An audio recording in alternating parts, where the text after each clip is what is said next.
આજે સમગ્ર વિશ્વમાં 12મા આંતરરાષ્ટ્રીય યોગ દિવસની ભવ્ય ઉજવણી કરવામાં આવી હતી।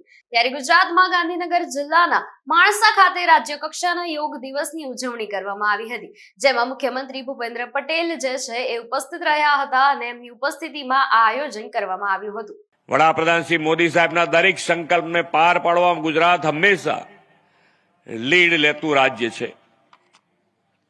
યોગમાં પણ ગુજરાતે અગ્રેસરતા મેળવી છે। યોગ બોર્ડના માધ્યમથી 1.5 લાખ યોગ ટ્રેનર તૈયાર કરીને દેશમાં સૌથી વધુ યોગ ટ્રેનર્સ તૈયાર કરવાની સિદ્ધિ મેળવી છે। એટલું જ નહીં, 5000થી વધુ નિઃશુલ્ક યોગ ક્લાસથી એક વર્ષમાં 8 લાખથી વધુ લોકોને યોગ શિબિરમાં જોડાઈને સ્વસ્થ જીવન તરફ વાળ્યા છે।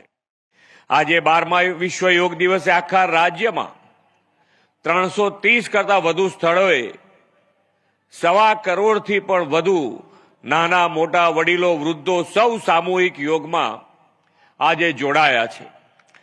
આ વર્ષની યોગ દિવસની થીમ છે યોગ ફોર હેલ્ધી એજિંગ। આજે મોટાભાગના લોકો સ્ટ્રેસમાં જીવે, નાની ઉંમરે બ્લડ પ્રેશર, ડાયાબિટીસ, હૃદયરોગ જેવા ગંભીર રોગો વધતા જાય છે।